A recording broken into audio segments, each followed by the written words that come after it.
I was standing on a cliff in Santorini watching the sunset alone when I realized I wasn't supposed to be here. Not like this.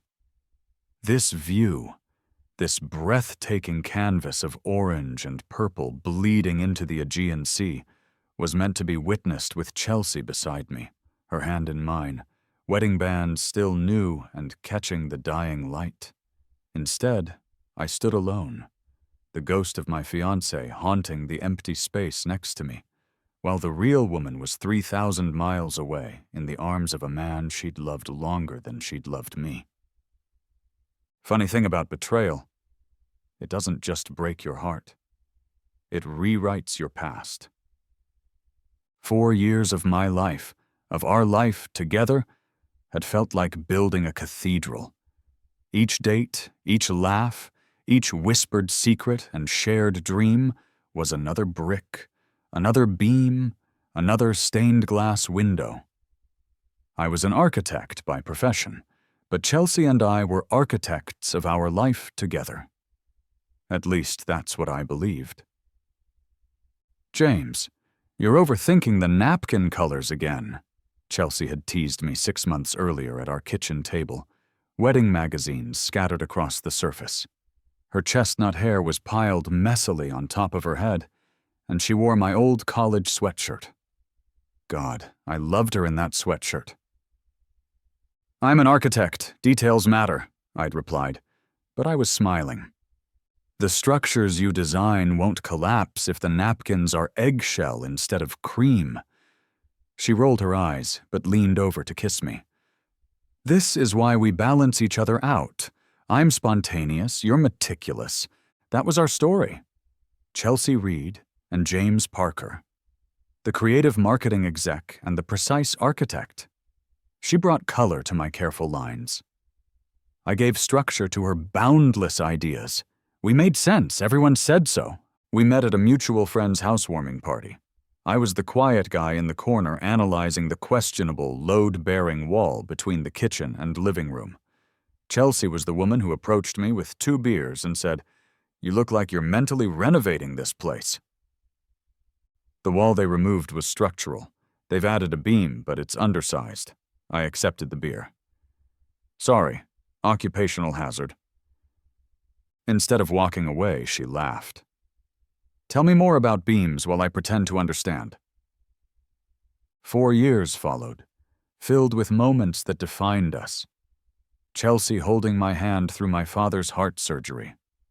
Road tripping to Colorado and getting caught in a snowstorm. Ending up in a tiny motel where we played cards for 8 hours straight. The celebration dinner when her marketing campaign won an industry award. The day we signed the lease on our apartment and she insisted on carrying me over the threshold for practice. My best friend Ben approved. "You guys make me believe in that whole other half thing," he told me over beers one night. Chelsea's friend Mia became my friend too. "You've centered her," she observed at Chelsea's birthday party as we watched Chelsea charming the room. "She was always going 100 miles per hour in every direction before you. I should have seen the signs." Looking back, they were everywhere, flashing red and urgent. Chelsea staying late at work more often. Chelsea taking phone calls in the bathroom with the shower running. Chelsea's hesitation when I asked about wedding venues. But when you're standing inside the cathedral you've built, you don't notice the cracks in the ceiling until it's too late. "You're always working late," I said one night as she slipped into bed past midnight. "Big client pitch coming up," she murmured, curling away from me. "Sorry, babe." I believed her because I wanted to, because the alternative was unthinkable. I'd planned the proposal for 3 months. Chelsea and I had our favorite restaurant, a little Italian place called Martino's, where we'd had our first official date. I arranged everything with the owner. The exact table, the champagne, the violinist, the chef preparing her favorite dish even though it wasn't on the menu anymore. When I knelt beside the table, ring box open, Chelsea's hands flew to her mouth, eyes wide and filling with tears. "Chelsea Reed, you're the home I never knew I was looking for. Will you marry me?" "Yes," she whispered, then louder, "Yes, James, yes." The restaurant erupted in applause. I slid the ring onto her finger, a vintage emerald-cut diamond that had belonged to my grandmother. As I rose to kiss her, I felt complete. Later that night, tipsy on champagne and happiness, we lay tangled in our sheets, talking about the wedding. "Fall wedding?" I suggested. "October, maybe? The colors would be amazing." Chelsea traced patterns on my chest. "What about June, early summer? It would be beautiful." "That's only 8 months away. Can we plan everything by then?" "I've been mentally planning our wedding since our 3rd date," she laughed. "Trust me, we can do it." She propped herself up on one elbow, suddenly excited. "And for the honeymoon, what do you think about Greece? Santorini specifically?" "Greece?" I was surprised. We'd talked about New Zealand or maybe a tour of Italy. I've always dreamed of seeing those blue domes against the white buildings, the cliffs, the sunset. Her eyes were distant, dreamy. "It's supposed to be incredibly romantic." "Then Greece it is." I would have given her the moon if she'd asked for it. The next day she was already researching flights and accommodations, unusually specific about the dates. "The first 2 weeks of June would be perfect," she insisted. "Whatever you want," I told her, kissing the top of her head. "I'll leave the honeymoon planning to you." Looking back, that was my first mistake. The dates weren't random. Nothing about that timing was coincidental. But in that moment, I was simply a man in love with a woman who'd agreed to be my wife. We booked the flights, paid in full, non-refundable. Chelsea insisted on that part, which should have been another red flag. "It keeps us committed," she'd said with that smile I couldn't resist.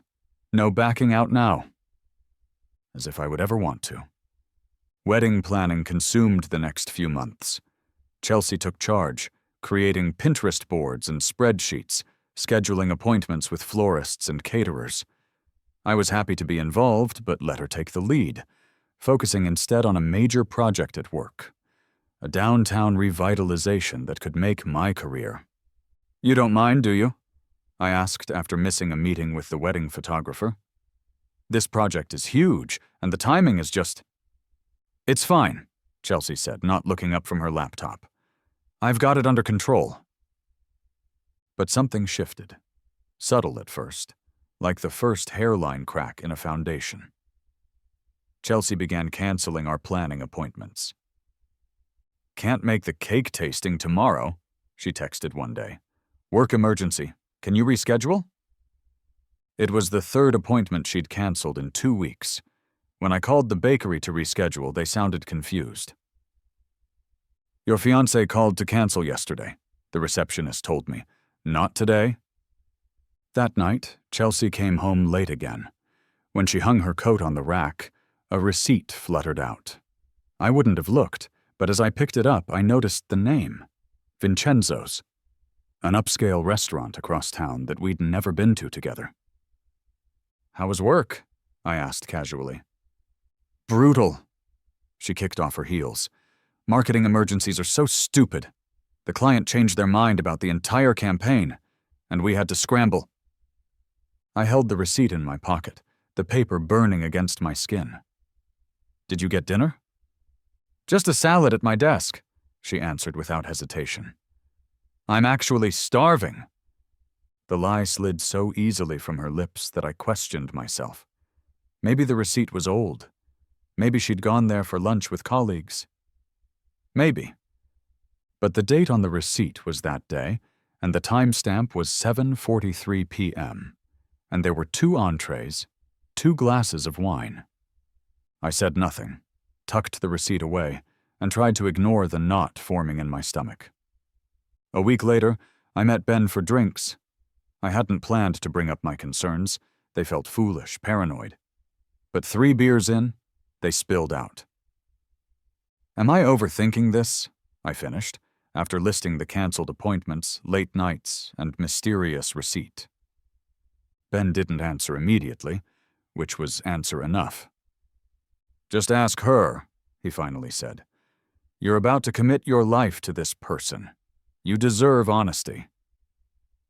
I'm probably just stressed about the wedding, I backpedaled, suddenly afraid of what asking might reveal. Maybe, Ben said, but his eyes said otherwise.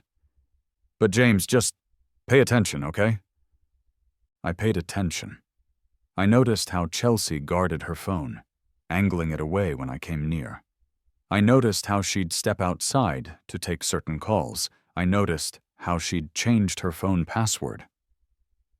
And I noticed how she'd grown distant physically, always too tired, too stressed, too busy. I wanted to ask, to confront her with my suspicions, but I was afraid. Afraid she'd confirm what I was beginning to suspect. Afraid she'd lie and I'd believe her. Afraid of what it meant either way. So I said nothing. And the cracks in our cathedral grew wider. The business trip to Chicago was supposed to last 3 days, a conference on sustainable urban planning that my firm had sent me to attend. But the final day's sessions were canceled when the keynote speaker fell ill, and I found myself on an earlier flight home, eager to surprise Chelsea. I should have called ahead. Our apartment was quiet when I arrived. It was just past noon on a Thursday, and Chelsea should have been at work. But her bag was on the counter, her shoes by the door. "Chelsea?" I called out, wheeling my suitcase in. No answer. I moved toward our bedroom, then stopped. Her laptop was open on the coffee table, screen still illuminated. I'd never snooped before, had prided myself on the trust between us. But something pulled me toward it, some instinct I couldn't ignore. The screen showed an email chain. A name caught my eye. Alex. Alex Pearson. Chelsea's college boyfriend. The one she'd described as the one that got away early in our relationship before quickly assuring me that was ancient history. I shouldn't have read it. I wish I hadn't. But once I started, I couldn't stop. From Alex Pearson to Chelsea Reed. Subject, counting days. Only 3 more months in this overseas hellhole. Then I'm back for good. Can't wait to see you again. Last night was incredible. I keep thinking about the way you looked in that hotel bed. Missing you is physical pain at this point. Have you figured out what you're going to tell him yet? I know it's complicated, but we've wasted enough time apart. Yours always, Alex. I scrolled up, hands shaking, and found Chelsea's reply. From Chelsea Reed. To Alex Pearson. Subject, counting days. I've set everything up. The wedding is postponed until late summer officially, but between us, it's not happening.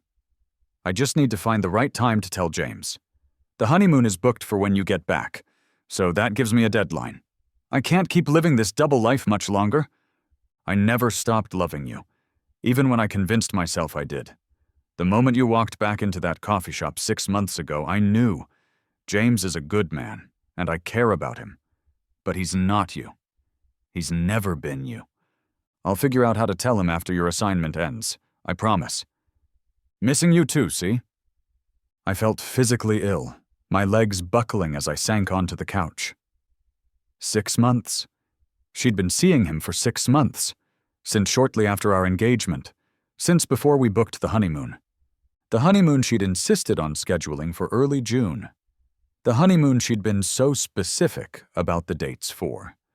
Alex's overseas assignment was ending in June. The timing wasn't coincidental, it was calculated. I don't know how long I sat there, emails upon emails open before me, each more devastating than the last. Plans they'd made, places they'd met, discussions of their future together. Chelsea had been living a double life, and I'd been too trusting, too blind to see it. I heard her key in the lock before I could close the laptop. She walked in, phone pressed to her ear, laughing at something the caller said. "I'll call you back," she said quickly when she saw me, her face drained of color. "James, you're back early." I simply turned the laptop toward her. "Who is he, Chelsea? The person you're really setting up our honeymoon for?" "It's not what it looks like," she said automatically, the most cliched line in the history of betrayal. Really? Because it looks like you've been sleeping with your ex-boyfriend while planning our wedding. It looks like you scheduled our honeymoon around his return from overseas. It looks like you've been lying to me for months. My voice was eerily calm, belying the hurricane inside me. Chelsea's eyes darted to the laptop, then back to me. I could see her calculating, trying to determine how much I knew, how much she could deny. James, please, let me explain. Explain what? How you've been stringing me along while waiting for him? How our entire engagement has been a lie?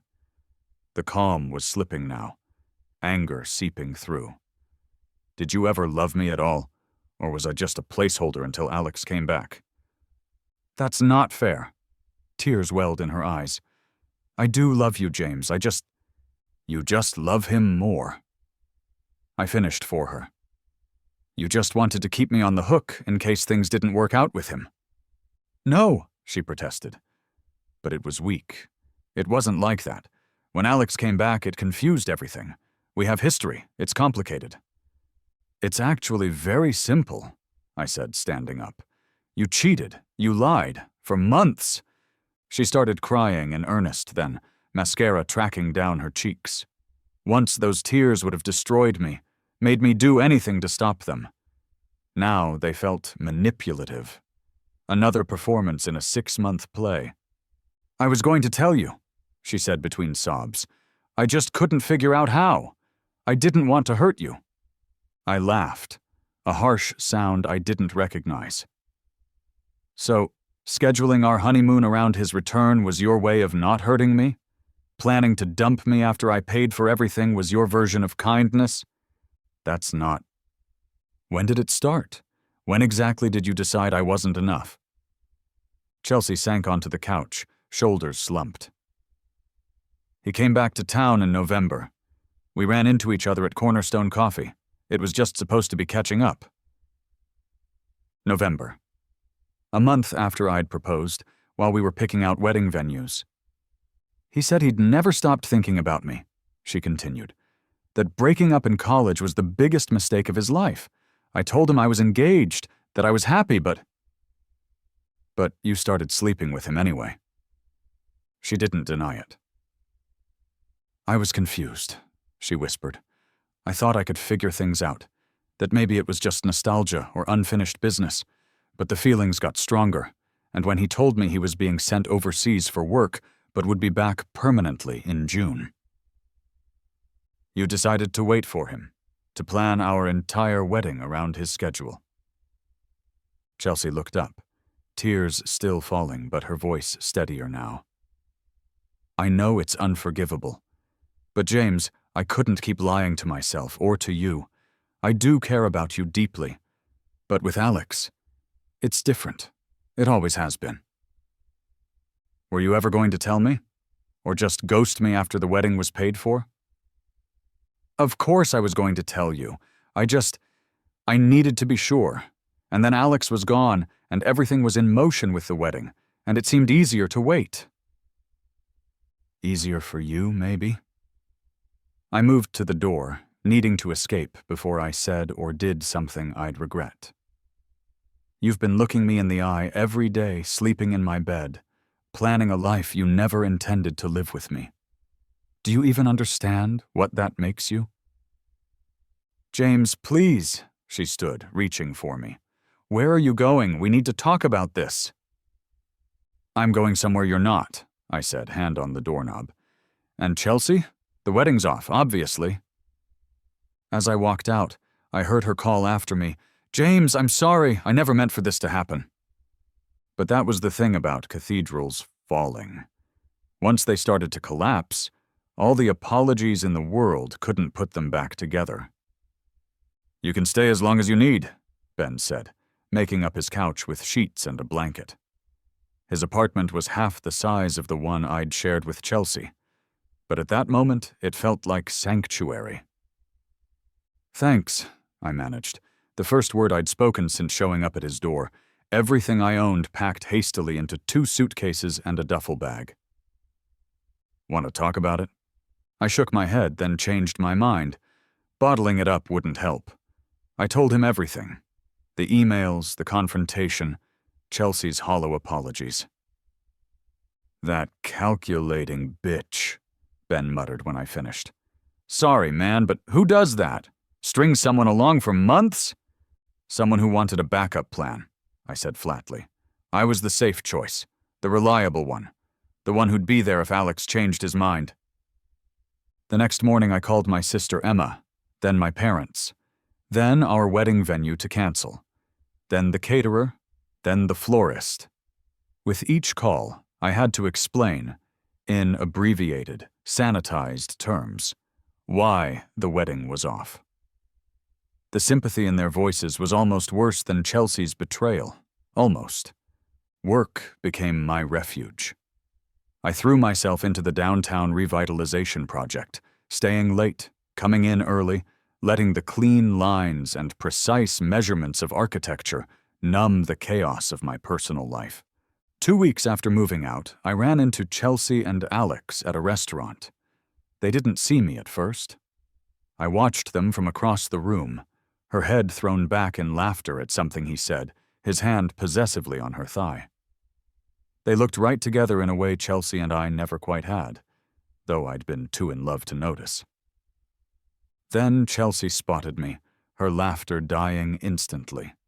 She whispered something to Alex, who turned to look. He was exactly as she'd described him years ago. Tall, athletic, with the confident smile of someone who'd always gotten what he wanted. I walked out before either of them could approach me, but the image stayed with me. Chelsea glowing in a way she hadn't in months, maybe years. That night, I drank too much whiskey and called her. "Are you happy now?" I asked when she answered, my words slurring slightly. A long pause. "James, you're drunk." "Answer the question, Chelsea. Was it worth it? Breaking me to get him back?" "I never wanted to hurt you," she said softly. "It wasn't about you at all." "That's the problem," I replied. "It never was." I hung up and turned off my phone, but her words echoed. "It wasn't about you at all. 4 years of my life, erased. Collateral damage in her love story with someone else. The weeks blurred together, friends checking in, family offering support. The awkward conversations where I had to explain why there wouldn't be a wedding after all. Emma flew in from Seattle and stayed for a weekend, helping me find a small apartment to rent month to month. "You need your own space," she insisted. "A fresh start." The practicalities were exhausting. Dividing furniture and kitchen appliances, separating our joint bank account, returning gifts from the few early bird wedding guests. Chelsea texted occasionally, "I left the blender on your sister's porch. Your mail is in a box by my door. Can we talk sometime, properly?" I never replied. There was nothing left to say. I found the honeymoon tickets while cleaning out my desk at work. They were in a folder labeled Greece, tucked between blueprints and permit applications. 2 round-trip tickets to Santorini. A reservation for a villa on the cliffside overlooking the caldera. Sunset cruise tickets. Wine tour vouchers. All paid in full. All non-refundable. $18,000 of carefully planned romance that would never happen. I should have thrown them away. Instead, I brought them to Ben's apartment and spread them across his kitchen table. "What do I do with these?" I asked him. "They're non-refundable." Ben examined the documents. "Sell them? There must be some newly engaged couple who'd kill for a discount honeymoon package." "Maybe," I said, but the thought of someone else enjoying what should have been our honeymoon made me sick. Or I just write it off as an expensive lesson in trust. The next day, Emma called during her lunch break. "What are you doing about the Greece tickets?" she asked without preamble. "How do you know about those?" "Ben told me. Don't be mad at him. He's worried about you." I sighed. "I don't know. Probably nothing." "You should go," Emma said decisively. "What, alone? To a honeymoon villa? That's pathetic. No, what's pathetic is letting Chelsea take both your money and your experience. That trip is yours, James. You paid for it. The fact that she was planning to dump you afterward doesn't change that. It's a couple's retreat, Emma. I'd be surrounded by honeymooners. So, you think you're the first person to vacation alone? You're letting her win if you don't go. I considered it briefly, then dismissed the idea. I can't. It would just be sad. But the seed was planted. That night I looked at the villa booking again. It was beautiful. Whitewashed walls, private pool, panoramic views of the sea. I'd worked 60-hour weeks for months to afford this trip for us. For her, the next day was brutal.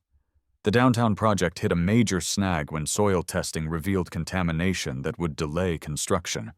My boss was breathing down my neck. And then, walking to grab lunch, I saw them again. Chelsea and Alex, holding hands, window shopping. Wedding rings by the look of the store. I ducked into an alley before they spotted me, heart pounding, humiliation burning through me. She'd moved on so completely while I was still picking up the pieces. That night I looked at the tickets again. June 1st to June 15th, 3 weeks away.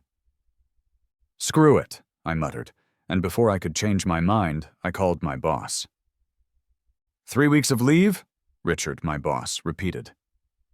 That's unexpected. The downtown project is currently stalled pending environmental remediation, I finished. I've already brought Tyler up to speed. He can handle anything that comes up while I'm gone. Richard leaned back in his chair. This is about the wedding, isn't it? Or rather, the lack thereof.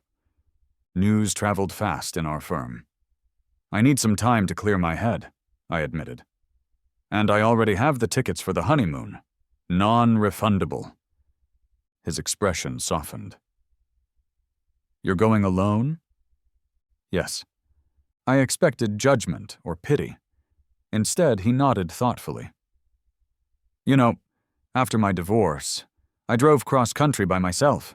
Everyone thought I was having a breakdown. Turns out I was having a breakthrough. He smiled slightly. Take the time, James. The project will be here when you get back. Just like that, it was settled. I was going to Greece, alone. I told only Ben and Emma. Ben was immediately supportive. Hell yes, you should go. Live your best life while Chelsea's stuck with that pretty boy douchebag. Emma helped me shop for new clothes for the trip. Vacation James needs a wardrobe upgrade, she insisted, steering me away from my usual muted colors toward brighter options. The night before my flight, panic set in. What was I doing? Who goes on their honeymoon alone? I called Ben, ready to back out. I can't do this, it's too weird. James, listen to me, Ben said firmly. This isn't about her anymore. It's about you, taking back your life, your experiences, your story. Don't let her steal anything else from you. His words steadied me. This wasn't about Chelsea. It was about me refusing to let her betrayal define the rest of my life. The next morning, I boarded a plane to Santorini, terrified but determined. As the plane lifted off, I felt something I hadn't in months. Possibility. Santorini from the air was exactly as Chelsea had described. A crescent moon of steep cliffs topped with white buildings that gleamed in the Mediterranean sun. The contrast of white architecture against the deep blue sea was almost surreal, like a painting rather than a real place. The magic faded slightly as I cleared customs and found myself standing alone amidst a sea of couples and families, everyone greeted by drivers holding signs or loved ones with outstretched arms. My villa had arranged a transfer, at least, and soon I was in the back of a Mercedes winding up narrow roads toward Oya, the northernmost village on the island. Honeymoon? The driver asked conversationally, catching my eye in the rearview mirror. No, I said shortly. Just vacation. He seemed to sense my discomfort and switched to pointing out landmarks instead. I half listened, watching the landscape unfold. Dramatic cliffs on one side, the vast expanse of sea on the other. The villa was even more beautiful than the photos. Carved into the cliffside, it featured multiple levels cascading down toward the sea, all whitewashed walls and blue accents. A private infinity pool overlooked the caldera, positioned perfectly for sunset viewing. "Welcome to Caldera Dreams Villa, Mr. Parker," the manager greeted me. "We have everything prepared for your—" She checked her tablet, then looked up in confusion. "Honeymoon stay? But you are alone?" "Change of plans," I said, the words sticking in my throat. "Just me now." Understanding dawned in her eyes, followed by pity. "I am very sorry to hear this. We can adjust some of the romantic arrangements if you prefer." I glanced past her to see the villa's interior. Rose petals were scattered across the king-size bed. A bottle of champagne chilled in an ice bucket on the terrace. A banner reading, "Just Married," hung across the bedroom doorway. "Yes," I managed. "That would be helpful." She apologized profusely and dispatched staff to de-romanticize the villa while giving me a tour of the rest of the property. By the time we returned to the main suite, the rose petals and banner were gone, though the champagne remained. "Single traveler's welcome gift," she said with a kind smile. After she left, I stood on the terrace overlooking the sea, the vastness of it matching the emptiness inside me. What was I doing here? This entire island was engineered for couples, for romance, for honeymoons. And I was alone, pathetically pretending this was a normal vacation. I popped the champagne and drank straight from the bottle, not bothering with a glass. The sun was setting, painting the sky in brilliant oranges and pinks. It was objectively beautiful, but all I could think was how Chelsea should have been here to see it with me. That night, I slept poorly in the massive bed, dreams haunted by Chelsea's laughter as she and Alex enjoyed the sunset from my terrace. Morning brought clarity, with the bright Mediterranean sun streaming through the windows.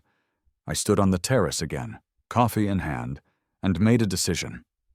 I could spend 2 weeks hiding in this villa, drowning in self-pity, or I could actually experience this place. I had paid for this trip, I had earned it, and maybe, just maybe, I needed it more now than I ever would have as a honeymooner.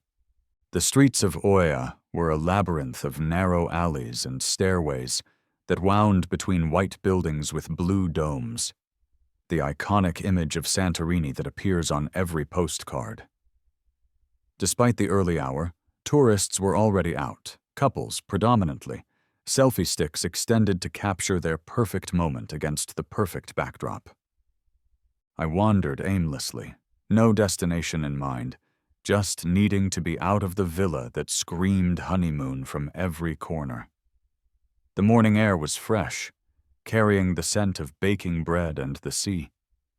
I followed my nose to a small bakery tucked away from the main thoroughfare and bought a spinach pie that the baker assured me, through enthusiastic gestures and limited English, was the best on the island.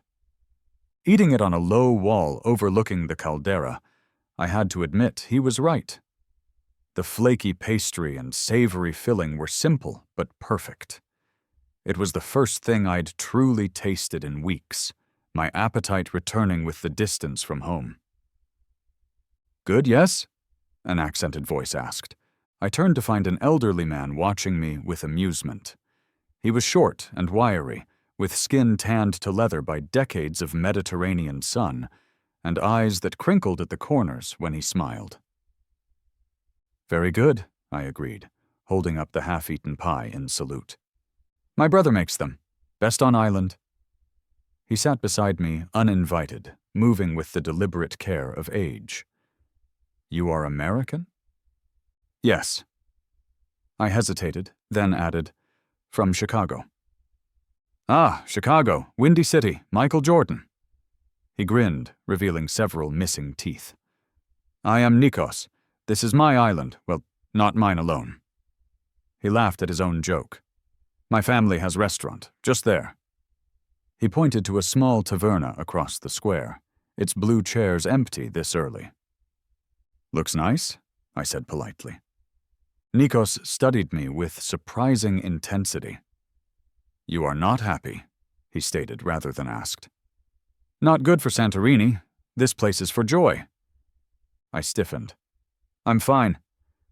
No. He shook his head decidedly. I see many tourists, honeymooners, families, friends. You are alone, but not by choice. Your eyes say so. I almost got up and walked away, but something in the old man's direct gaze stopped me. Not pity, but a simple recognition. I was supposed to be on my honeymoon, I admitted. Things didn't work out. Nikos nodded, as if this confirmed his suspicions. Love is complicated, sometimes painful. You have no idea, I muttered. I have every idea. He looked out at the sea. My wife left me after 10 years for my best friend. Many years ago now. I thought my life was over. He patted his chest. Heartbroken, yes? Like physical pain? I nodded, surprised at his openness and the accuracy of his description. But life continues, he said simply. And now I am old man with stories to tell strangers. He grinned again. Come to my restaurant tonight. 7 o'clock. Good food, good wine. Not tourist prices for you. Thanks, but I'm not really looking for company. Not company, just food. He stood up with a grunt. And maybe better spinach pie than my brother's, but don't tell him I said so. I found myself smiling slightly. I'll think about it. 7 o'clock, he repeated firmly, then walked away, waving without looking back. I spent the rest of the day exploring Oia, intentionally avoiding the spots where couples clustered for photos. Instead, I found quieter corners, a tiny bookshop with tomes in a dozen languages, an art gallery featuring local painters, a cliffside path that led to a small, pebbly beach where I sat for hours watching waves crash against rocks. By evening, I was exhausted from walking and surprisingly hungry. The thought of dining alone at one of the touristy restaurants surrounded by romantic couples was unappealing. Almost without deciding to, I found myself walking toward Nikos's taverna as the sun began its descent. The blue chairs were now filled with a mix of locals and tourists, the atmosphere lively but not overcrowded. Nikos spotted me immediately, waving enthusiastically from where he sat at a corner table. You came. Good, good. Sit, sit. He gestured to the chair across from him. I save best table for you. The best table had a clear view of the caldera and the setting sun. As I sat down, a young waiter approached with a carafe of wine and 2 glasses. My grandson, Andreas, Nikos introduced him. No English, but he understands wine and food, very important things.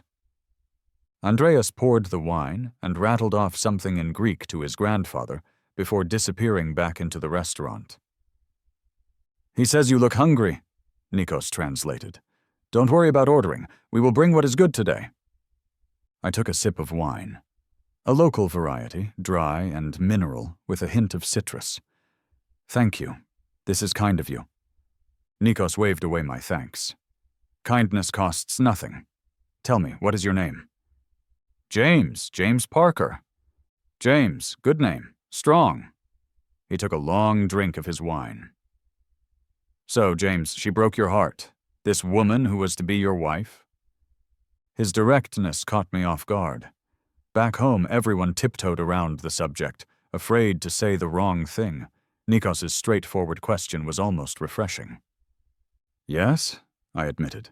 She was seeing someone else. For months? Nikos clicked his tongue in disapproval. While you were engaged? No honor. It was her ex-boyfriend. He came back to town and apparently she never stopped loving him.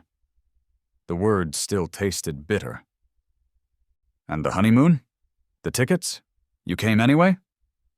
They were non-refundable. I explained. And my sister thought it would be good for me. To not let it go to waste. Smart sister. Nikos nodded approvingly as Andreas returned with plates of food. Grilled octopus, tzatziki with fresh bread, a Greek salad with chunks of feta. Eat. Food helps everything. I surprised myself by having an appetite. The food was simple but perfectly prepared, the octopus tender, the vegetables fresh and vibrant with flavor. This is delicious, I told him honestly. Best restaurant on island, Nikos said proudly. Not in guidebooks, for locals and friends. As we ate, Nikos told stories of growing up on Santorini when it was still primarily a fishing community, of his years working on cargo ships that took him around the world, of returning to open the restaurant with his brother who had since passed away. And what do you do in Chicago, James? I'm an architect. His eyes lit up. Architect? You design buildings? Like these? He gestured to the white structures around us. Not exactly like these, I laughed. Mostly office buildings, some residential developments. Nothing as beautiful as Santorini. But you understand structure, foundation, Nikos said thoughtfully. How things must be built to last. That's the ideal, I agreed, though sometimes even the best designed structures fail. Because of poor materials, he said with sudden insight. Not the architect's fault. I looked at him, surprised by the apt metaphor. Sometimes, yes. By the time we finished eating, the sun had set and the stars were emerging in the clear night sky. Other patrons had come and gone, but Nikos seemed in no hurry. He ordered dessert, baklava drizzled with local honey, and more wine. Tomorrow night, he said as we finally prepared to leave. We have gathering here. Local friends, some visitors who stay long time. Good people. You will come. It wasn't a question. I don't want to intrude on your friends, I demurred. Invited guests cannot intrude, Nikos said firmly. 8 o'clock. Bring only yourself and maybe smile. He patted my shoulder. Santorini heals broken hearts, James, if you let it. Walking back to my villa, slightly tipsy from the wine and full of good food, I felt lighter than I had in months. The night was warm, the narrow streets illuminated by soft lights that cast a gentle glow on the white buildings. Couples still strolled hand in hand, but their presence bothered me less now. Maybe Nikos was right. Maybe Santorini could heal if I let it. I spent the next day exploring the island's archaeological sites. The ancient city of Akrotiri was fascinating. A Bronze Age settlement preserved by the same volcanic eruption that shaped Santorini's distinctive caldera.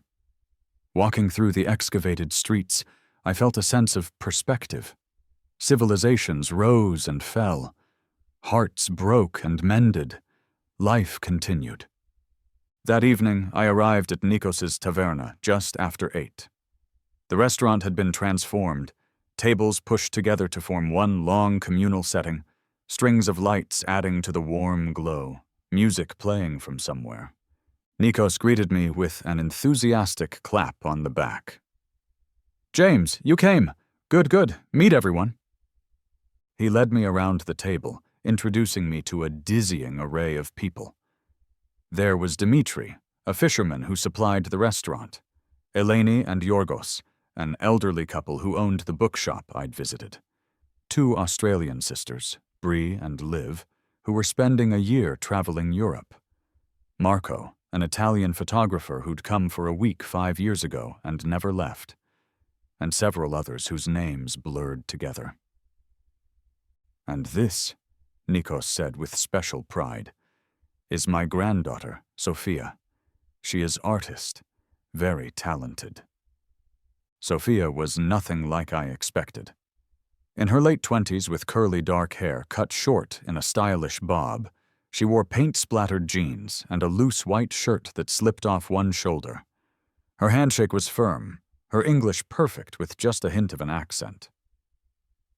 "So, you're the honeymoon refugee," she said with a direct gaze that reminded me of her grandfather. "Papoose has been talking about you all day."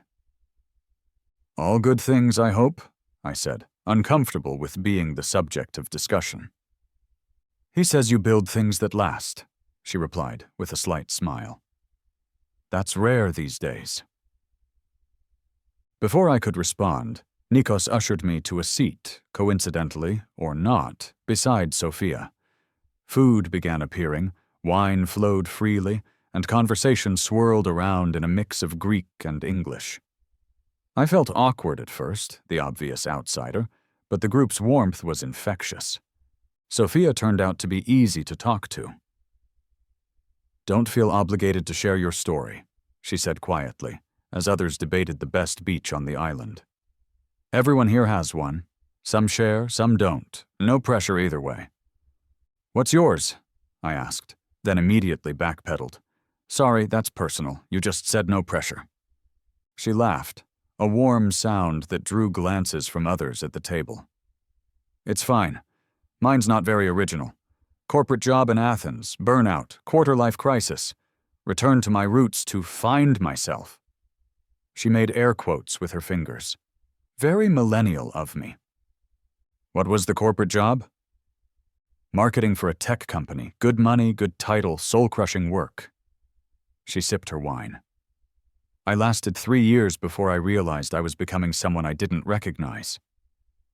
"So you came here to paint?" "To breathe initially. The painting came back naturally once I had the space for it." She tilted her head, studying me. "And you? Architecture in Chicago?" "It's a good job," I said defensively. "Challenging, creative in its way." "But," she prompted, hearing the unspoken qualification. "But lately I've been designing more shopping malls than inspirational spaces," I admitted. "My firm is successful, but not exactly pushing boundaries." "And the fiancée? Was she part of that safe, successful life?" I stiffened. "I'd rather not talk about her." Sophia nodded, accepting this boundary. "Fair enough. Let's talk about Santorini instead. What have you seen so far?" The conversation shifted to safer territory. Sophia was knowledgeable about the island's history and culture, pointing out which tourist attractions were worth it and which were overrated. Gradually, I found myself relaxing, drawn into the group's dynamics as others joined our discussion. After dinner, someone produced a guitar, and Marco began playing. Eleni and Yorgos got up to dance, their movements slow but perfectly in sync, a testament to decades together. 62 years married," Sophia whispered to me. "They still hold hands everywhere they go." I watched them, a strange ache in my chest. Not just for what I'd lost with Chelsea, a fantasy I was beginning to realize, but for what I'd never had. That kind of enduring connection. The party continued late into the night. At some point, Sophia mentioned a hidden beach accessible only by a difficult path that most tourists didn't know about. "We're going tomorrow," Bree, one of the Australian sisters, chimed in. "You should join us, James." "I don't want to intrude on your plans," I said, my default response. "Oh my God, stop saying that," Liv, the other sister, rolled her eyes good-naturedly. "You're not intruding if we invite you." Sophia caught my eye. "They're right, you know. You can say no if you want to be alone, but don't say no because you think you should." Put that way, I couldn't think of a good reason to refuse. "What time?" I asked. The genuine smiles that greeted my acceptance were warming. These strangers were including me, not out of pity, but simply because that's what they did. Embraced new people into their makeshift community. Walking back to my villa that night, I realized I hadn't thought about Chelsea for hours. The constant ache in my chest had receded, not gone but momentarily forgotten in the warmth of new connections. For the first time since discovering the affair, I fell asleep easily, and slept through the night. The hidden beach exceeded expectations. Accessible only by a steep, rocky path that had me questioning my fitness level, it opened into a small cove with crystalline water in shades of blue I'd never seen before. Dramatic rock formations provided natural shade, and the beach itself was nearly empty save for our group and a couple of locals. Sophia, I learned, was an excellent swimmer. She cut through the water with confident strokes, challenging Marco to a race to a distant rock and back. The Australian sisters set up a picnic, sharing food and stories of their travels. Dimitri, the fisherman, taught me Greek curse words that had the others laughing uproariously at my pronunciation. Somewhere between diving into the cool Aegean water and helping build a ridiculous sand castle under Bree's enthusiastic direction, I found myself genuinely laughing, not the forced chuckle I'd been using with colleagues who awkwardly tried to cheer me up, but real laughter that rose from somewhere deep and forgotten. "There it is," Sophia said, catching me mid-laugh as I failed spectacularly at a handstand in the shallow water, urged on by Liv. "What?" I asked, brushing wet hair from my eyes. "The real James," she said simply. "Nice to finally meet him." The following morning, I woke to a text message from a number I didn't recognize. "Still interested in seeing the real Santorini? Not the postcard version?" "Sophia, I got your number from Papus. Hope that's okay." I stared at the phone, surprised both by the offer and my immediate desire to accept. "Definitely interested," I texted back. "What did you have in mind? I'll pick you up at your villa, 11 a.m. Wear comfortable shoes and bring a hat. It gets hot." Sophia arrived on a battered Vespa, another helmet dangling from the handlebars. "Your chariot?" she announced with a grin. "Ever ridden one before?" "Not since college," I admitted. And I was usually the drunk passenger, not the driver. "Well, you're the passenger today, too." She handed me the helmet. "Hope you're not afraid of heights or speed." I soon discovered that Sophia drove her Vespa like she did everything else, with confidence bordering on recklessness.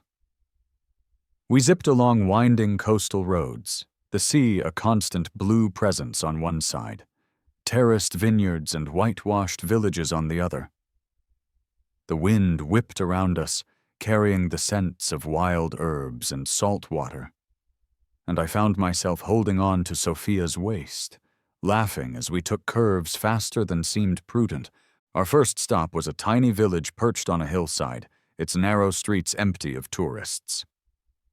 "Megalochori," Sophia explained as we walked. "Most visitors never make it here, but it has some of the most authentic architecture on the island." She showed me bell towers and mansions built by wine merchants in the 17th century, explaining how the village had once been the center of Santorini's wine industry. We ducked into a small church with stunning frescoes, then a family-run winery where the owner, a friend of Sophia's father, let us taste vintages that never made it to export. "What do you think?" she asked as we sat in the winery's courtyard, glasses of Assyrtiko in hand. "It's beautiful," I said honestly. "Different from Oya, less polished but more real somehow." She nodded, pleased. "Exactly. Oya is gorgeous, don't get me wrong, but it's been styled within an inch of its life for the Instagram crowd. Places like this," she gestured around, "they're lived in, not just looked at." After the winery, we rode to an overlook that offered a perspective of the caldera I hadn't seen before. The crater of the ancient volcano was visible, the sea filling what had once been the heart of a mountain.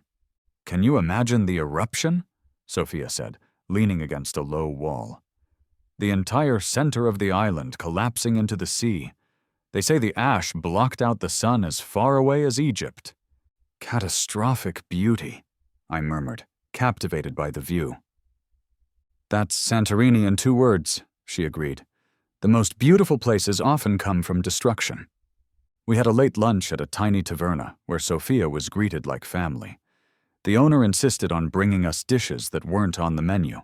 Fresh fish grilled with just lemon and olive oil, vegetables grown in volcanic soil that gave them an intensity of flavor I'd never experienced.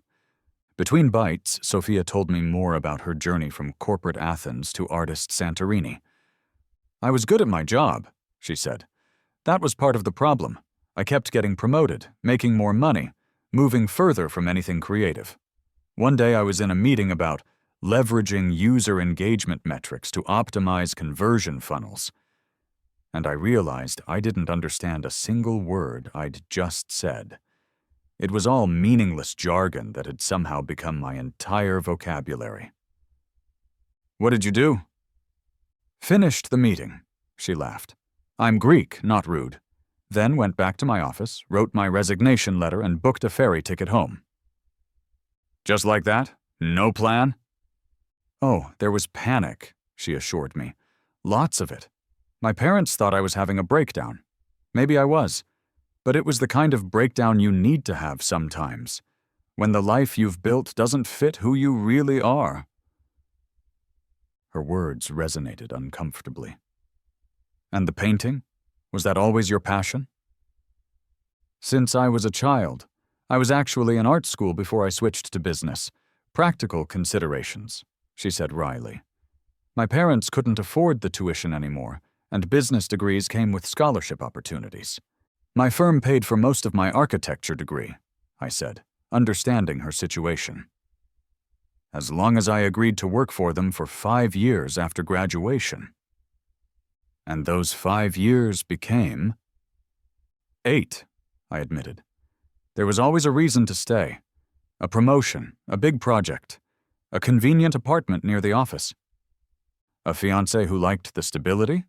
Sophia suggested gently. I nodded, surprised to find I could discuss Chelsea without that immediate stab of pain. "She was in marketing, actually, like you were, but she loved it. The campaigns, the clients, the corporate ladder. Nothing wrong with loving that life, if it's really your passion," Sophia said. "The problem is when we convince ourselves we love something because it's expected or convenient." We rode on, stopping at a black sand beach where we waded in the shallows, then to a small art colony in an improbable location, a cluster of studios built into caves originally used for storing wine. "This is where I work," Sophia told me as she led me into one of the cave studios. "The light is actually perfect, consistent but not too harsh." The space was larger than it appeared from outside. The walls hung with canvases in various stages of completion. Sophia's style was vibrant and impressionistic, capturing the island's light and colors in a way that felt both faithful and dreamlike. "These are incredible," I said, moving from one painting to the next. "You're really talented." She shrugged, but I could tell she was pleased. "I'm still finding my voice, but at least now I'm speaking my own language, not corporate buzzwords." One painting in particular caught my attention. A man sitting alone on a wall, looking out at the sea. Though the figure was viewed from behind, there was something in the set of his shoulders that communicated both loneliness and possibility. "That one's new," Sophia said, coming to stand beside me. "Started it yesterday, actually." I looked more closely and recognized the location, the spot where I'd first met Nikos while eating the spinach pie. "Is that me?" "The tourist with sad eyes," she confirmed. "Sorry if that's weird. Something about that moment struck me. You were so obviously in pain, but there was also this openness to the beauty around you." I stared at the painting, seeing myself through her eyes. "I don't look as pathetic as I felt," I said finally. "You never looked pathetic," she countered. "Lost, maybe. Hurt, definitely. But there's a difference between being wounded and being broken." Our final stop of the day was a cliffside spot Sophia promised had the best sunset view on the island, away from the crowds that gathered in Oya each evening for the same spectacle. We sat on flat rocks warmed by the day's sun, watching as the sky transformed, first gold, then orange, then deepening to red as the sun descended toward the horizon. Sophia was right. It was spectacular. The colors reflecting off the sea's surface, turning the white buildings in the distance to rose gold. "Thank you for today," I said as the final sliver of sun disappeared. This was exactly what I needed.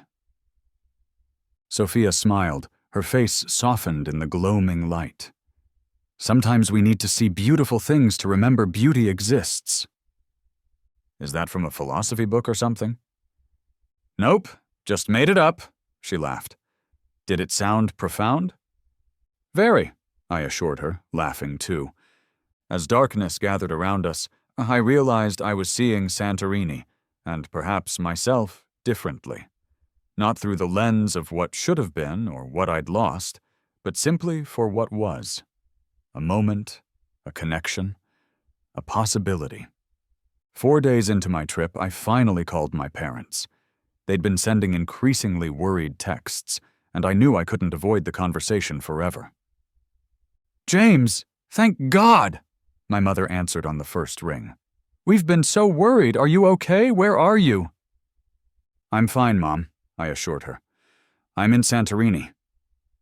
"Santorini? As in Greece? But that was—" She stopped abruptly. "The honeymoon," I finished for her. "Yeah. The tickets were non-refundable, so I decided to come anyway." "Alone?" The concern in her voice was palpable. "Oh, honey."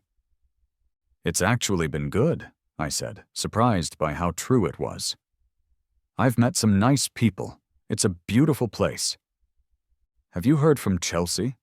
she asked cautiously. I tensed. "No, why would I?" "She came by the house yesterday," my mother said reluctantly, "with her friend Alex. They're looking for an apartment in our neighborhood, apparently." The news hit like a physical blow. Chelsea and Alex, moving into my parents' neighborhood, potentially running into my family regularly, making a life together where Chelsea and I had planned our future. "She asked about you," my mother continued when I didn't respond. "Said she's tried to reach you." "I blocked her number," I said flatly. "There's nothing left to say." "She said you overreacted, that you didn't give her a chance to explain properly." Anger flared, hot and sudden. "Overreacted? She was cheating on me for months, planning to dump me after I paid for the wedding and honeymoon. What exactly did I overreact to?" "I'm just telling you what she said," my mother placated. "Your father told her she had a lot of nerve showing up here. He was quite upset." "Good," I said, though the thought of my mild-mannered father confronting Chelsea was hard to imagine. "Mom, I need to go. I'll call again in a few days, okay?" After hanging up, I paced my villa's terrace, the earlier piece of the day shattered. Chelsea and Alex apartment hunting in my parents' neighborhood. Chelsea claiming I'd overreacted. The sheer audacity of it rekindled my anger and humiliation.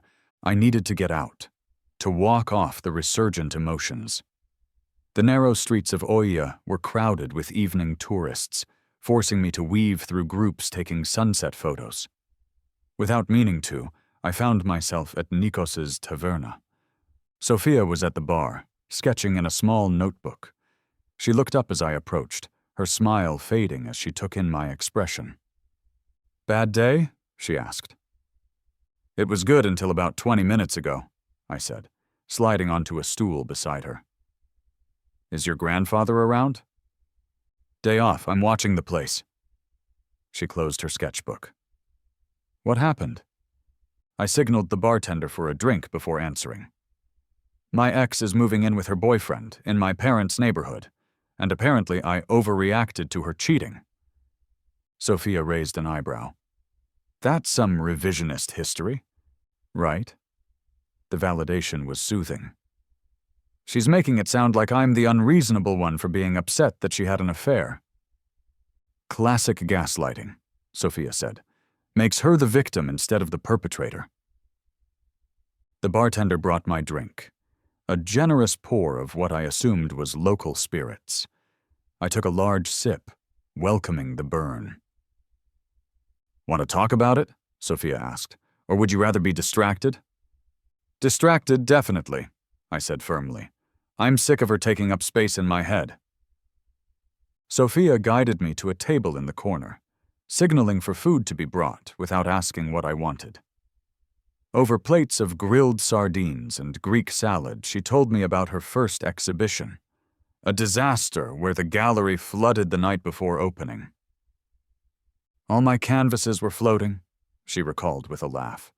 Months of work just bobbing around like little boats. I cried for about 5 minutes, then started fishing them out. Some were ruined, but others. The water actually created these interesting effects. The gallery owner thought I'd done it intentionally, called it my fluid perspective period. By the second carafe of wine, I was laughing at her stories, the tension in my shoulders easing. By the third, I was sharing my own. The time I accidentally submitted blueprints with a tiny cartoon dragon hidden in the corner, my firm's disastrous holiday party where the boss's toupee fell into the punch bowl. Tell me about her, Sophia said suddenly, refilling our glasses. The woman who broke the architect's heart. I hesitated, wine making my thoughts fuzzy.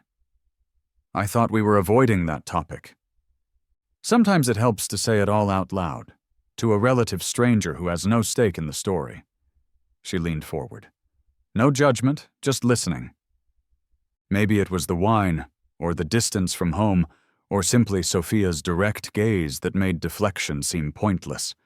Whatever the reason, I found myself talking, really talking, about Chelsea for the first time.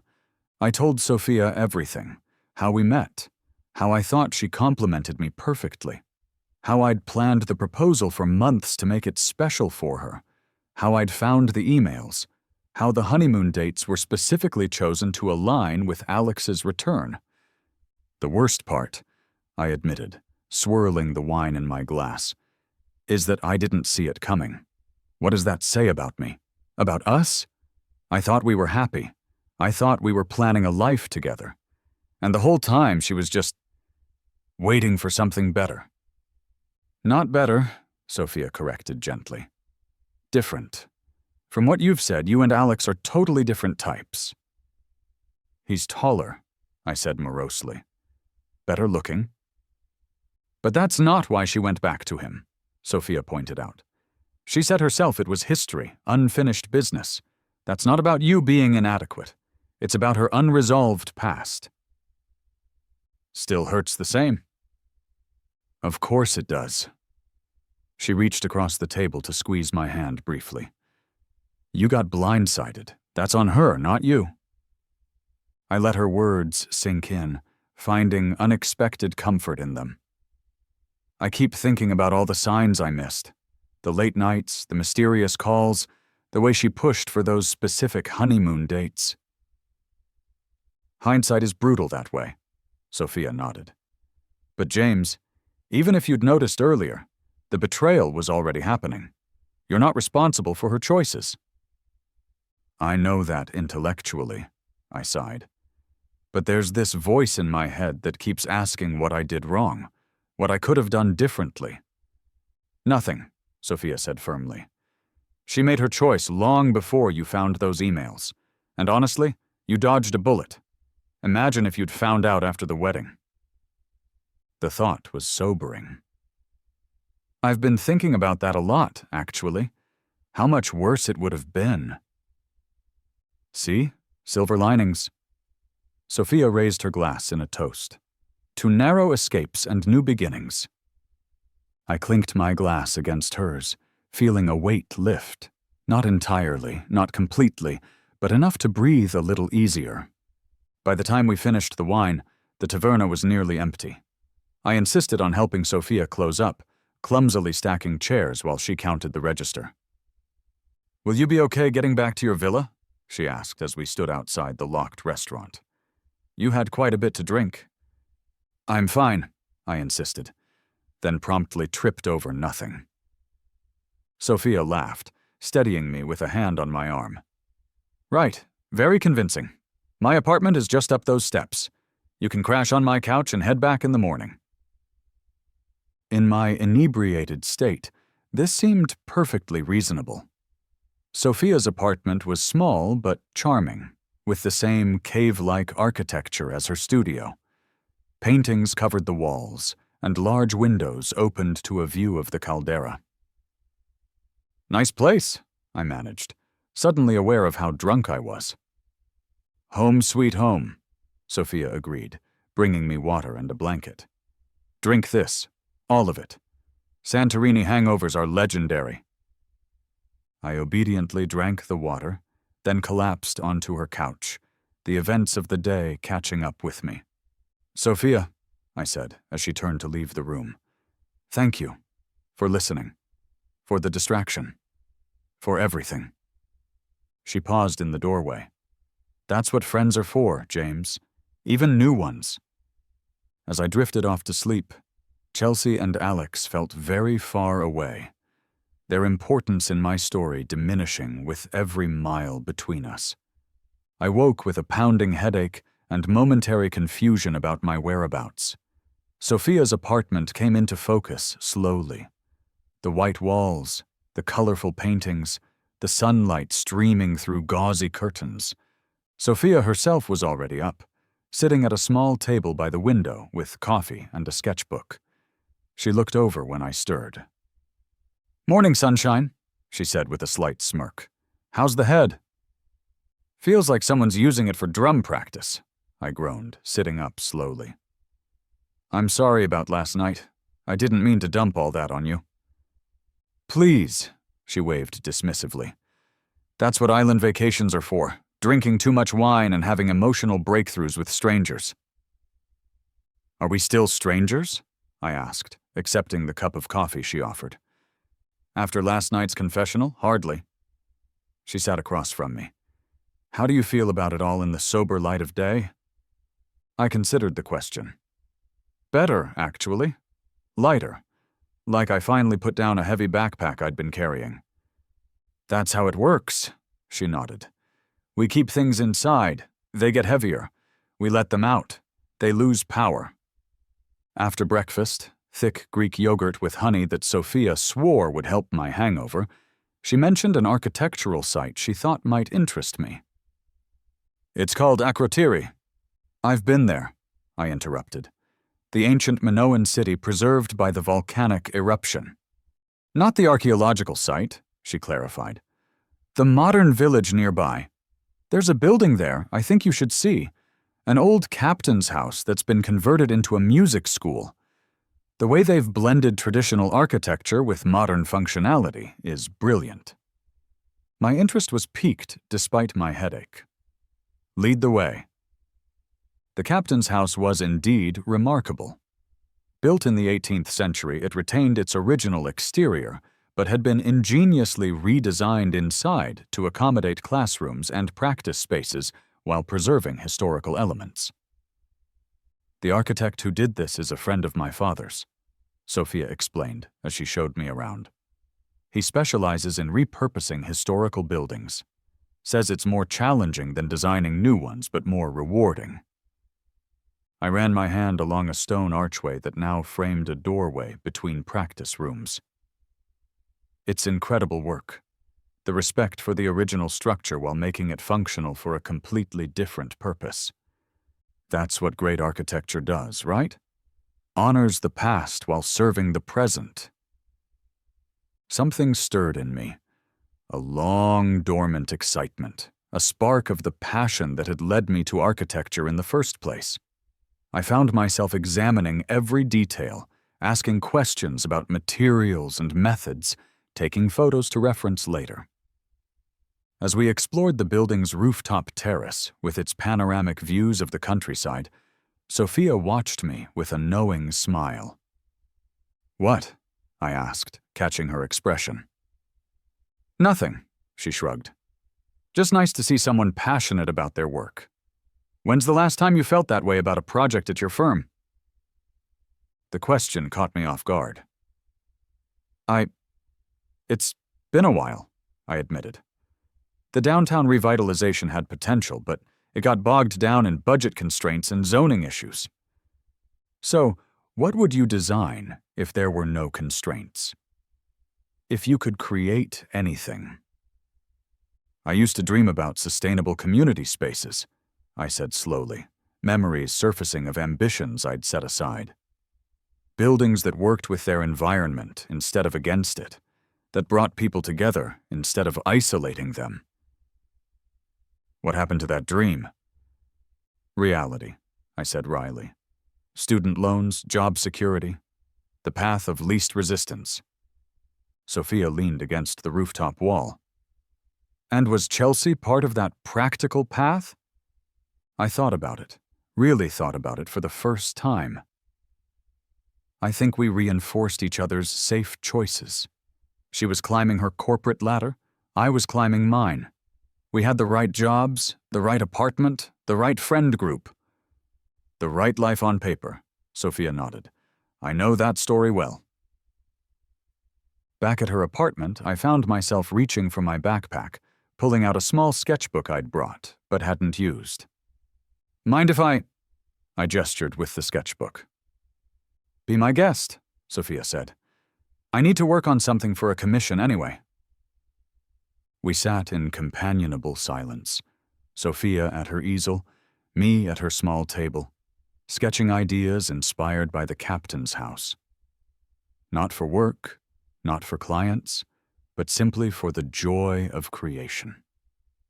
For the first time in years, I drew without constraints, letting my imagination flow onto the page. Hours passed, unnoticed. When I finally looked up, the light had changed, and Sophia was watching me, brush poised over her canvas. You're smiling, she observed. I touched my face, surprised to find she was right. I guess I am. What were you working on? I hesitated, then turned the sketchbook toward her. Pages filled with concepts for a community arts center, designs that incorporated elements of Santorinian architecture, adapted for a different climate, notes about sustainable materials and natural lighting. Sophia studied the sketches, nodding thoughtfully.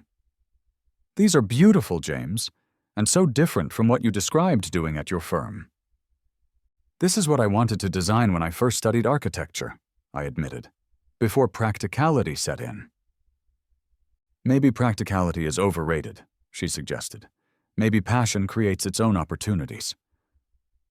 The idea settled in me, not as a revelation, but as a remembrance, something I'd always known but had forgotten along the way. Maybe, I agreed, looking at my sketches with new eyes. Maybe it does. Weather on Santorini could change with startling swiftness. One moment the sky was clear and blue. The next, dark clouds rolled in from the sea, bringing wind and rain that seemed determined to wash the white buildings from their cliffside perches. Such a storm caught Sophia and me as we explored the island's interior the following day. We'd taken the Vespa to a vineyard, sampling wines made from grapes grown in volcanic soil, when the first rumble of thunder sounded in the distance. We should head back, Sophia said, looking at the darkening sky. These summer storms can be intense. We didn't make it. Halfway to Oya, the heavens opened, rain coming down in sheets that made riding impossible. Sophia pulled the Vespa under an overhanging cliff, but we were already soaked. My studio is closer than your villa, she shouted over the downpour. We can wait it out there. Drenched and laughing, we made it to her cave studio, shivering as Sophia unlocked the door and hurried us inside. The storm rattled the windows, lightning occasionally illuminating the space in stark white flashes. There should be some towels in the back, Sophia said, dripping onto the stone floor. And I might have some dry clothes from when I camp out here during heavy work periods. She disappeared behind a partition, returning with towels and an assortment of clothes. Nothing fancy, but dry at least. We took turns changing behind the partition. Sophia's spare clothes were loose on me, but infinitely better than my soaked attire. "Looks like we're stuck here for a while," Sophia said, glancing out the window at the intensifying storm. "Mediterranean weather. All extremes, no moderation." "Reminds me of Chicago winters," I said. "Blizzard one day, clear the next." Sophia lit a few candles as the lights flickered, then rummaged through a cabinet. "I have wine, some crackers, and very old chocolate." She held up a bar with a dubious expression. "Emergency rations." "Wine and crackers sound perfect," I laughed. "Maybe save the archaeological chocolate for true desperation."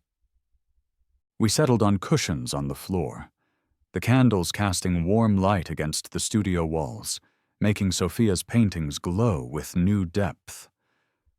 The storm created a strange intimacy, isolating us from the outside world in our small, dry sanctuary.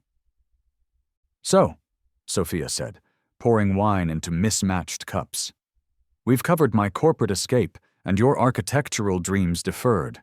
What else should trapped in a storm strangers discuss?" "We're back to being strangers?"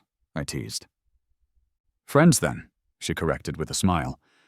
"Though I feel like I know you better after a week than people I've known for years." "That's the vacation effect," I suggested. "Everything's accelerated. No past, no future, just now." "Maybe," she agreed. "Or maybe it's easier to be honest with someone who doesn't have a stake in your regular life." I considered this. There's something freeing about talking to someone who doesn't know all your history, all your patterns. You can just be. "And who are you being here, James?" Sophia asked, her gaze direct in the candlelight. "The same person you were in Chicago or someone else?" The question hung between us, weighted with possibilities. "I don't know yet," I answered honestly. "But someone different, I think. Someone I'd forgotten existed." Sophia nodded as if this made perfect sense. "That's what Santorini does. Strips away the layers, gets you back to essentials." Thunder crashed outside, rain lashing against the windows. Sophia jumped slightly, then laughed at herself. "Still scared of storms?" I asked. "Not scared, exactly. Respectful of their power." She drew her knees up to her chest. "When I was little, my father told me thunder was just the gods rearranging furniture in the heavens. I believed him until I was embarrassingly old." "That's a nicer explanation than the scientific one," I said, smiling at the image. "Most things are better with a little mythology mixed in," she agreed. "The Greeks understood that. They knew the world needs both logic and magic." "And which are you?" I asked. "Logic or magic?" "Both, neither." She shrugged. "I'm like everyone else. Contradictions wrapped in skin." As the storm raged outside, our conversation meandered, from favorite books to childhood dreams, from travel disasters to best meals ever eaten. Sophia told me about her disastrous first gallery show. I shared stories of architectural projects gone wrong. We debated whether cats or dogs were superior. She was firmly Team Cat.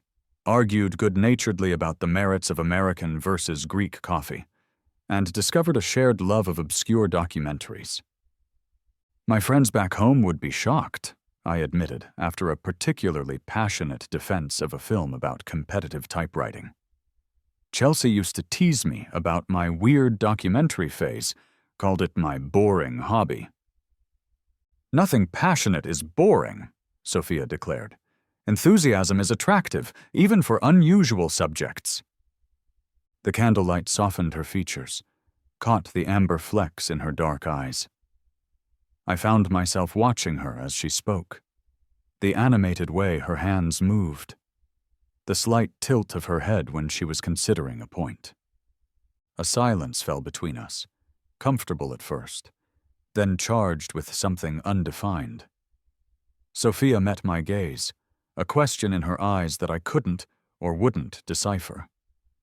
I leaned forward, hesitant, uncertain. She didn't move away. But just before our lips could meet, I pulled back. "I'm sorry," I said, embarrassed. "I shouldn't." "It's okay," Sophia said quietly. "Really?"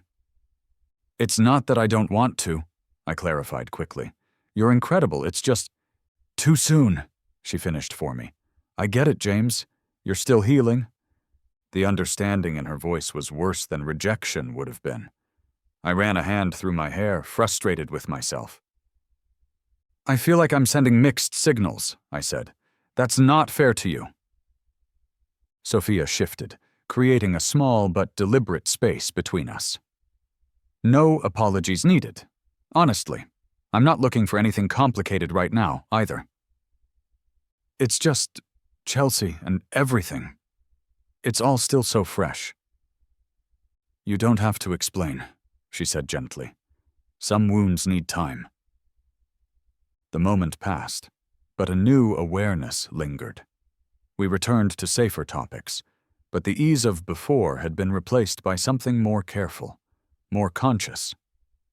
By the time the storm subsided, leaving only a gentle patter of rain, the candles had burned low. Sophia stood, stretching. "I think it's safe to venture out now," she said, peering through the window at the clearing sky. "I can give you a ride back to your villa." The ride was quiet, the island washed clean by the storm, smelling of wet earth and salt. At my villa, I dismounted from the Vespa, handing back the helmet. "Thanks for the storm shelter," I said, awkward now in the aftermath of our almost moment. "Anytime," Sophia replied, casual but with a careful distance. "See you around, architect." As I watched her drive away, I felt conflicted. Part of me regretted not kissing her, not taking the chance on something new and unexpected. But another part knew I wasn't ready, that using Sophia as a balm for my wounded ego would be unfair to both of us. That night, I sat on my terrace watching the stars emerge after the storm, and realized something important. I wasn't thinking about Chelsea anymore. The constant ache of betrayal had dulled to an occasional twinge, and in its place was not emptiness, as I'd feared, but possibility. "A ceremony?" I repeated, confused. Sophia nodded, her expression serious. "Trust me on this." After 2 days of polite distance following the storm, she'd texted asking if I wanted to join her for a sunset excursion. I'd agreed, eager to move past the awkwardness and reclaim our easy friendship. I hadn't expected her to bring me to a secluded beach with a bag full of mysterious supplies. "Papu's told me about an old island tradition," she explained, unpacking paper, pens, matches, and a small metal bowl. "When sailors would leave for long voyages, their families would write their fears on paper, burn them at sunset, and cast the ashes into the sea. It was symbolic, letting go of worry, trusting fate." "And you think I need to do this because you're still carrying her with you," Sophia said simply. "The betrayal, the anger, the what-ifs, they're weighing you down." I wanted to deny it, but she wasn't wrong. Despite my progress, Chelsea's ghost still haunted me in quiet moments.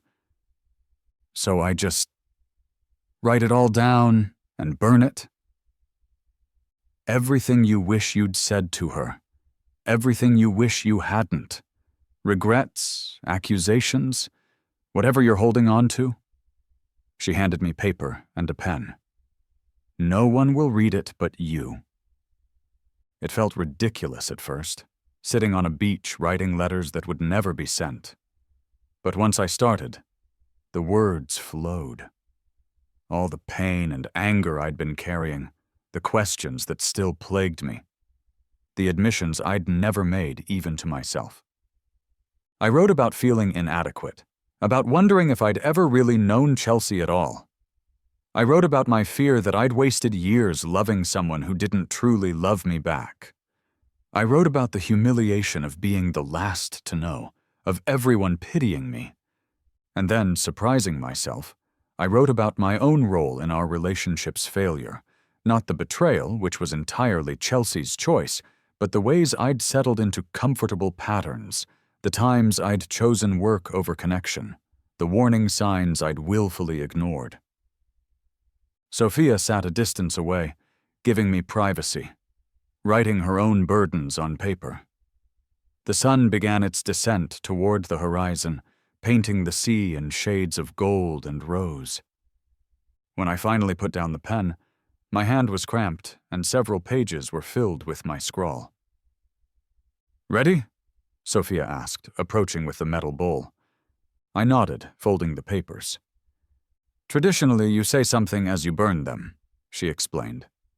"A goodbye, a wish, whatever feels right." She lit a match, let me drop my pages into the bowl.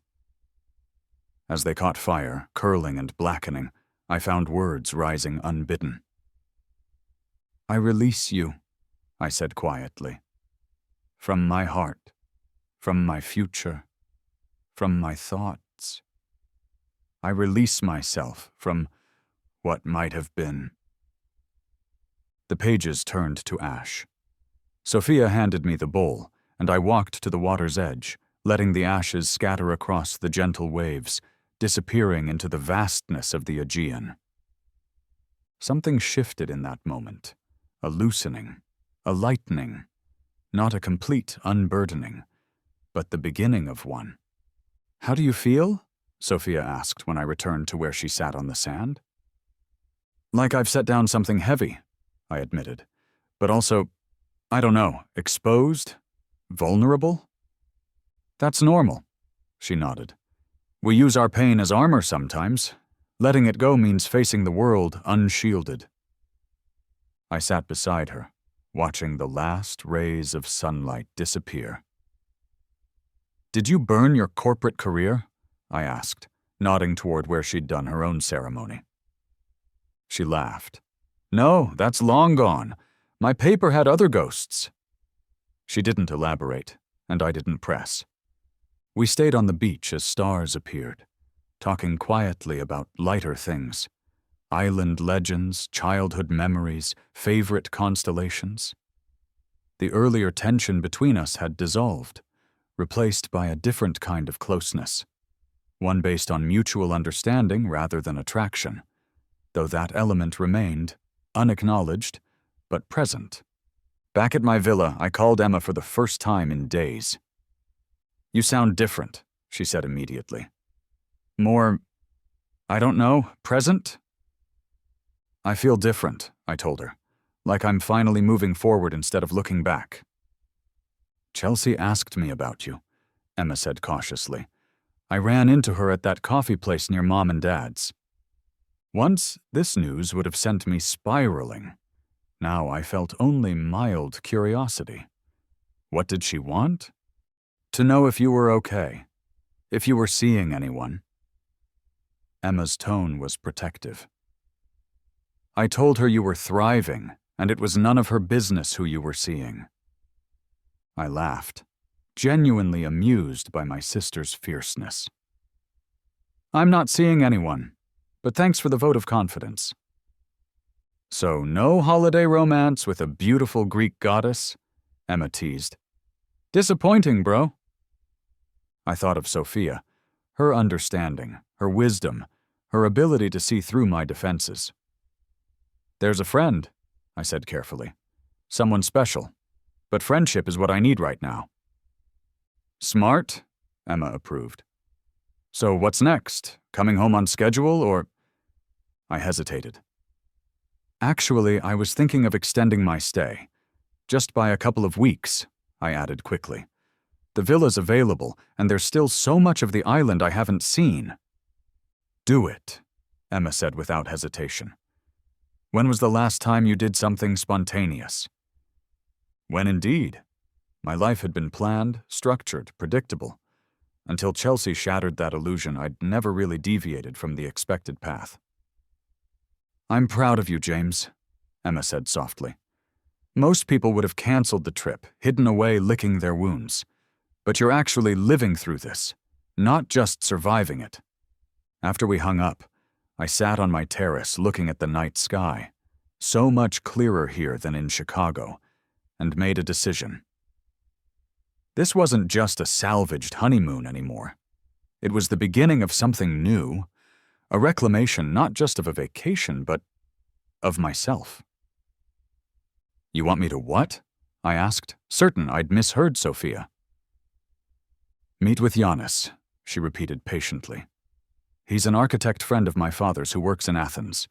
His firm is looking for someone with your experience, specifically someone who understands both Western design principles and has an appreciation for Greek architectural traditions. We were having lunch at a small cafe tucked away from the tourist areas. 2 weeks had passed since my burning ceremony, and I'd settled into island life with surprising ease, dividing my time between exploration, relaxation, and, increasingly, sketching in the small notebook that had become my constant companion. Sophia, I have a job in Chicago, I reminded her. A life there. And you can go back to it, she shrugged. But where's the harm in a conversation? Giannis will be on the island tomorrow for a project review. Just meet him, see what he has to say. You arranged this, didn't you? I accused, though without heat. She had the grace to look slightly guilty. I might have shown him some of your sketches, the ones you did after we visited the captain's house. You what? I wasn't sure whether to be flattered or annoyed. Those were just doodles, ideas. They were brilliant, Sophia countered. Original, thoughtful, sensitive to the environment. Exactly the kind of approach Giannis's firm specializes in. I sat back, processing this unexpected development. Even if I were interested, and I'm not saying I am, there are practical considerations. Visas, language barriers. Giannis's firm handles international transfers all the time. They have architects from all over Europe and the States. She leaned forward. James, I'm not telling you to upend your life. Just have coffee with the man. 24 hours later, I found myself at a cliffside cafe with Giannis Dimitriou, a gregarious man in his 60s with wild gray hair and intense eyes that missed nothing. To my surprise, the coffee meeting evolved into a 3-hour discussion of architecture philosophy, sustainability practices, and the challenges of building in historically significant areas. You understand the balance, Giannis said approvingly, as I explained my concept for repurposing abandoned island structures. Not preservation for its own sake, not demolition for convenience, but evolution, allowing buildings to grow into new purposes while honoring their history. By the time we parted, Giannis had offered me a 3-month consulting position at his Athens firm, with the possibility of permanent placement if the arrangement proved mutual beneficial. Think about it, he said, pressing his card into my hand. The project starts in September. Plenty of time to decide. I walked back to my villa in a daze, the offer turning over in my mind. It was absurd, of course. I had a secure position at a respected Chicago firm. I had no connection to Greece beyond this unexpected vacation. I didn't speak the language, didn't know the culture beyond what I'd absorbed in 3 weeks as a tourist. And yet, I found Sophia at Nikos's taverna, helping her grandfather prepare for the evening service. So, she asked when she spotted me, how was Giannis? He offered me a job, I said, still disbelieving. A real position, not just an informational interview. Sophia's face lit up. That's wonderful. Giannis doesn't make offers lightly. Sophia, it's crazy. I can't just move to Greece on a whim. Why not? She challenged. People do it all the time. I did. You're Greek. You had family here, connections.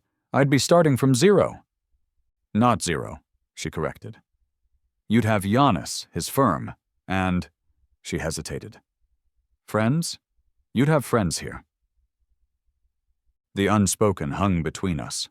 What exactly we were to each other, what we could be.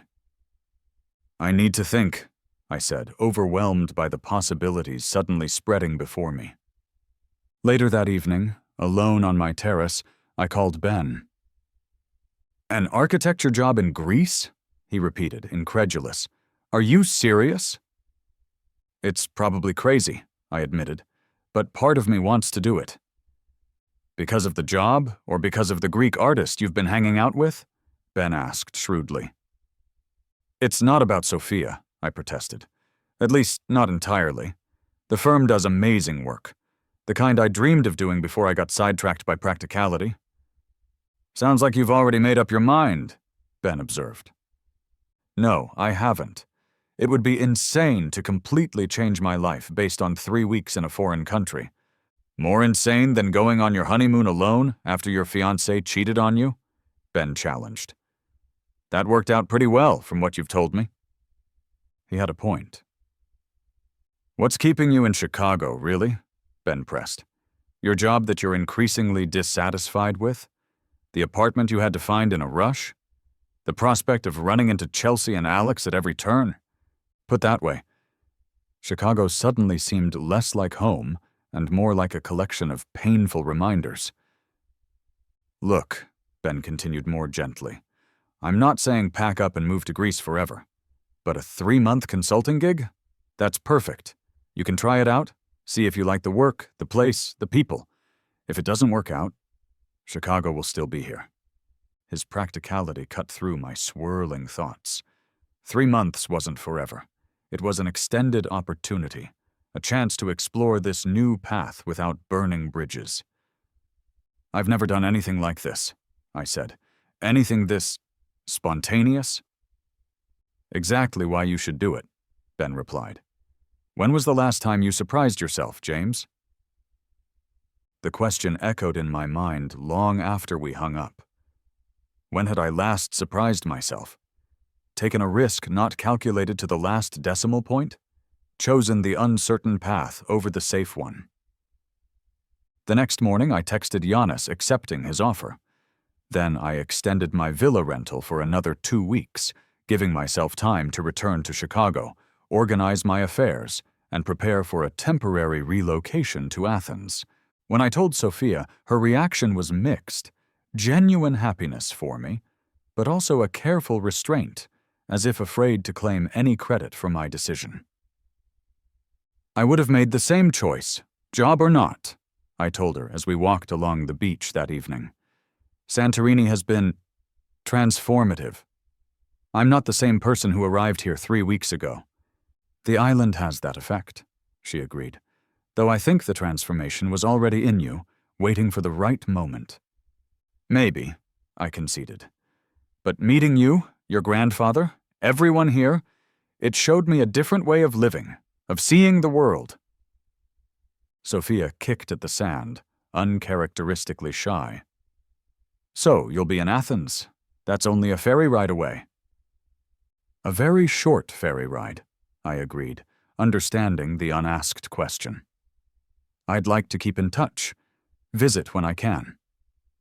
I'd like that too, she said simply. No pressure, no expectations, just possibilities. Possibilities. The word encompassed everything. My new job, my evolving sense of self, this tentative connection with a woman who had helped me find my way back to myself. Not a replacement for what I'd lost, but something entirely new, built on honesty and understanding rather than convenience and compromise. As we watched the sun sink toward the horizon, painting the sea in colors no artist could fully capture, I felt Chelsea's ghost finally fade, not with bitterness, but with acceptance. She had chosen her path and inadvertently set me free to find mine. Thank you, I said to Sophia. For everything. She took my hand, squeezed it once, then released it. A gesture of connection without possession, of affection without demand. Thank yourself, she replied. You're the one who got on that plane alone. Chicago felt simultaneously familiar and foreign as I emerged from O'Hare into the humid August heat. The skyline welcomed me home, the architectural marvels that had first inspired my career still stirring something in my chest. But the city also felt constrained now, boxed in by straight lines and right angles after weeks of Santorini's organic curves and natural flow. I had 2 weeks to prepare for Athens, to sublease my apartment, to tie up loose ends at my firm, to say goodbyes that didn't feel quite as permanent as they might have a month ago. Ben picked me up at the airport, immediately demanding details of the Greek goddess, as he called Sophia, despite my protests that our relationship remained undefined. "You like her," he insisted as we drove toward my apartment. "More than liked her." "It's complicated," I hedged. "We connected, yes, but we're both cautious people who've been hurt before." "So you're what, pen pals now?" I laughed at his exasperation. "Friends. With potential for more, maybe. But I'm not jumping into anything right now." "Progress," Ben declared.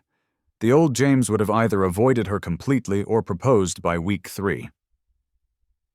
"I wasn't that bad," I protested. "Chelsea had you ring shopping after 2 months, he reminded me. The mention of Chelsea didn't sting as expected. "Different time, different me," I said simply. That different me was tested the very next day when, walking into my favorite coffee shop, I came face to face with Chelsea and Alex, cozied up at a corner table. Time seemed to slow as our eyes met. Chelsea's mouth opened in surprise, color rising to her cheeks. Alex looked momentarily uncomfortable, then put his arm around her shoulders in a gesture that seemed both protective and possessive. A month ago, this encounter would have devastated me. 2 weeks ago, it would have angered me. But standing there, I felt something unexpected. Indifference. Not complete indifference. There was still a twinge of what might have been, but something closer to the way one might regard a movie watched long ago. Familiar, but no longer immediate or important. I nodded politely and continued to the counter to order my coffee. From the corner of my eye, I saw Chelsea whisper something to Alex, then approach me hesitantly. "James," she said, voice pitched low. "I didn't expect to see you. I heard you were in Europe?" "Greece," I confirmed, turning to face her. "Just got back yesterday." She looked simultaneously the same and different. Still beautiful, still Chelsea, but somehow diminished in importance, like a photograph that had once seemed life-sized, now revealed as merely a snapshot. "You look good," she said, seeming surprised by this observation. "Really good, actually." "Thanks," I said simply. "I am good." "I've been trying to reach you," she continued, "to explain things better. The way we left things is fine," I finished for her. "Really, Chelsea, it's okay." She blinked, thrown by my calm. "It is?" "Yes," I said, and found I meant it. "You made your choice. It hurt, a lot, but in retrospect it was the right thing. For both of us." "Oh," she seemed at a loss. "I just thought, everyone said you were devastated." "I was," I acknowledged. "But things change. People heal." My coffee arrived, giving me a natural reason to end the conversation. "Well," Chelsea said awkwardly, "I'm glad you're okay. And I am sorry, James, for how it happened, if not for the outcome." I nodded, accepting this limited apology for what it was worth. "Take care, Chelsea." As I walked past their table, Alex nodded to me, a gesture somewhere between acknowledgement and apology. I returned it, feeling no animosity toward this man who had been, in many ways, as much a catalyst for my transformation as Chelsea had been. Outside, I took a deep breath of city air. Exhaust fumes, hot asphalt, the faint scent of the lake, and felt a surprising lightness. The encounter I dreaded had come and gone, leaving me unscathed. Chelsea and Alex were just people now, not the villains in my story. The next 2 weeks passed in a whirlwind of preparations. My firm was surprisingly understanding about my leave of absence. 3 months isn't forever, my boss said, and international experience looks good on a resume, though I suspected they knew, as I was beginning to, that this might be more than a temporary arrangement. My parents were confused, but supportive. Greece? My father repeated when I told them. For architecture. Some of the best sustainable design firms in Europe are there, I explained.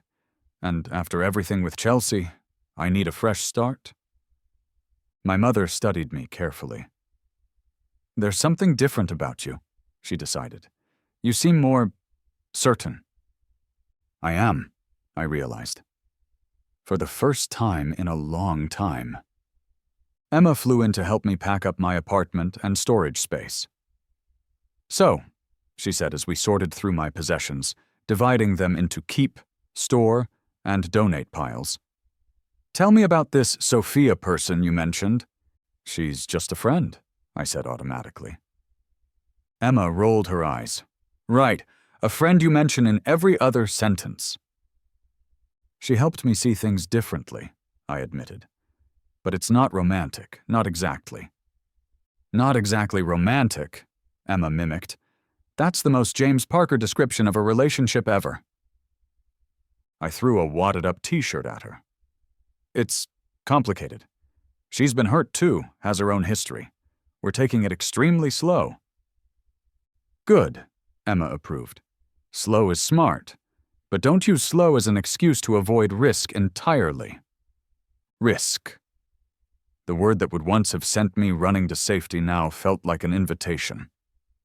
On my last night in Chicago, Ben organized a small, going-away gathering at his apartment. Just close friends, good food, and a steady flow of drinks. As the evening wound down, Ben raised his glass in a toast. To James, he said, who turned catastrophe into opportunity and is proving that sometimes the worst thing that happens to you can lead to the best thing that happens to you.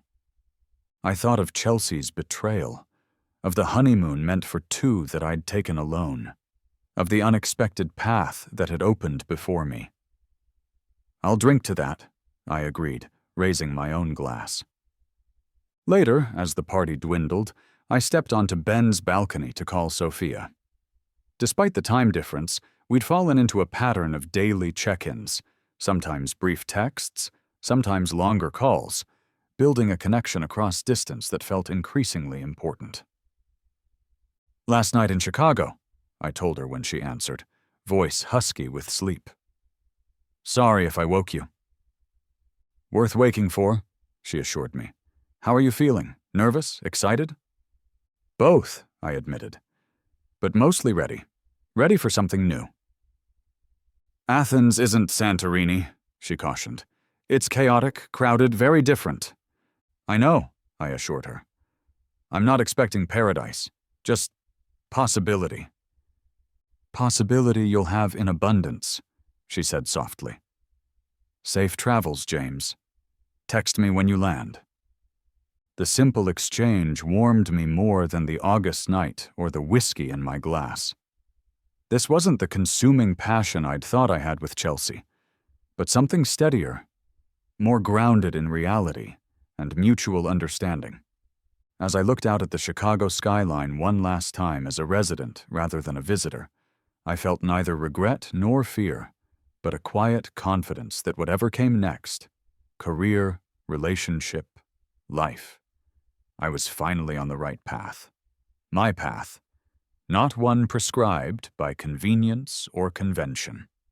The betrayal that had seemed like an ending had become, instead, a beginning.